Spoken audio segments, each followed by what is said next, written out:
السلام عليكم ورحمة الله وبركاته.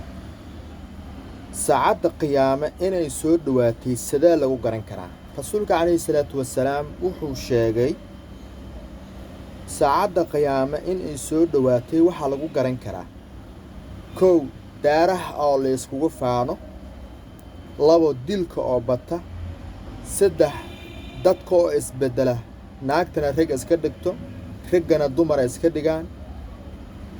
qorraxda oo ka soo baxda qalbeed dhulka oo nidaam guura dhibaatooyin iyo dulmiga dadka loo geysto oo farabata oo qofka ka soo horjeedo mas qofka ku aadan iska dila dulmiga iyo anta hadda aan sheegay in ka badan saacada qiyaama inay soo dhawaatay maanta waxa muuqda mas mararka qaar aas dhahaysan inuu saacada qiyaama la sheegi jiray waa la taagan yahay taasi oo ah in hadda maanta dilkii farax badnaa uu socdo oo dilku u batay oo maartay dumarka iska dhigay ragga ay banaanka soo istaageen ragga oo iska dhigay dumarka banaanka soo istaageen oo khamrada iyo zanada lagu faanayo daarihii oo maanta la isku faanayo dulmiga iyo xaq darada dadka loo geysanayo oo farabatay intaasi iyo in ka badan maanta waa ay taagan yihiin maanta in dadka baadil lagu laayo bas dadka muslimiinta baadil lagu laayo bas meel kasto ummadda Ilaahay uu abuuray isku dhaganaato ay laba iyo toban iyo isku layso maanta dunida aad bay ugu farabateen dhibaatada maanta dunida ka jirta oo ay ugu weyn tahay Palestine waxa ka dhacaya oo 24 saac dadka madaxooda iyo majaxooda la isku xiray oo maanta dalkii Kenya markii dawlad masadal markii dal dadkiisa 100% ay muslim yihiin oo ay haddana Soomaali ay tahay masadal Soomaaliyeed uu yahay dhibaatada cadaalad darrada maanta meesha dunida ugu badan ay ka jirto waa Soomaaliya dal dadkiisa dhammaantood ay muslim yihiin oo haddana dhammaantooda maanta cadaalad darro ay ka dhex jirto muuqaalkan waxay ila dhigayso علامات الساعة الصغرى انتهت. كثرة النساء الكاسيات العاريات، كثرة الخمر والزنا في بلاد الإسلام، موت الفجأة، تطاول البنيان، انتشار المعازف والأغاني بشكل كبير، الفتنة والفتنة ثم الفتنة، تشبه الرجال بالنساء. ألم تلاحظوا ظهور كل هذه العلامات؟ تخيل إنك استيقظت في يوم من الأيام وسمعت صراخ الناس وكأنهم أوشكوا على الهلاك، ينظرون جميعهم إلى السماء بدهشة. نعم، إنها الشمس قد أشرقت من المغرب. أتعرف معنى هذا؟ أن باب التوبة قد أقفل وقد رفعت الأعمال إلى الله، خيرا كانت أو شرا كانت، بعدها لم تعد تنفع توبة تائب.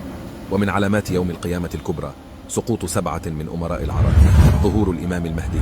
ظهور المسيح الدجال، نزول سيدنا عيسى عليه السلام، شروق الشمس من مغربها، أبواب التوبة تغلق، ستظهر دابة الأرض لتضع علامة على المسلمين، خروج يأجوج ومأجوج، سيعم الضباب على الأرض لمدة 40 يوما، وسيقتل جميع المسلمين لكي لا يشهدوا بقية العلامات. نار عظيمة، دمار الكعبة. قال رسول الله صلى الله عليه وسلم: من نقل هذا النبأ عني سأجعل له يوم القيامة مكانا بالجنة. ألم يحن الوقت إلى التوبة؟ يقول الله عز وجل: يا ابن آدم، لو بلغت ذنوبك عنان السماء ثم استغفرتني غفرت لك ولا أبالي. ربنا إننا ظلمنا أنفسنا وإن لم تغفر لنا لنكونن من الخاسرين. اللهم أحسن خاتمتنا، اللهم أحسن خاتمتنا. sida hadda muuqaalkan aad ku aragteen muuqaalkan wuxuu ka sheekeynayaa sida hadda muuqaalkan aad ku arkaysaan muuqaalkan waa muuqaal maartay arabi ah laakiin intuu ka sheekeynayo mas hadda uu ka sheekeynayo waad fahmi kartaa dhammaantood inay Soomaaliya ka dhex jiraan dhammaantood in maanta khamriga la iskugu faanayo zanadii ay badatay dilkii oo batay oo dumarkii iska dhigay rag oo naagihii iska dhigay raggiina iska dhigayna dumarkii iska dhigayaan antaasi dhammaantood hadda inay Soomaaliya ka dhex jiraan taasi oo maanta weliba la dhihi karo dilka baadilka ah iyo maaragtay dulmiga ummadda loo geysanayo maanta ay ka dhex jirto mase ay aad ugu badan tahay Soomaaliya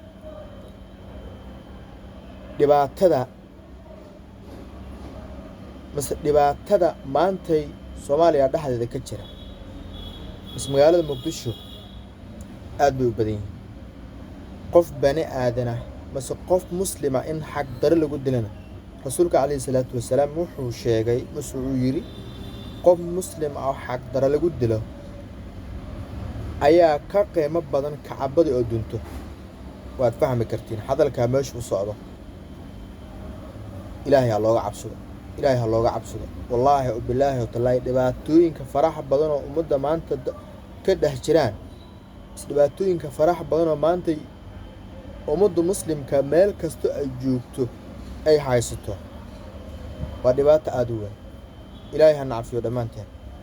assalaamu calaykum waraxmatullaah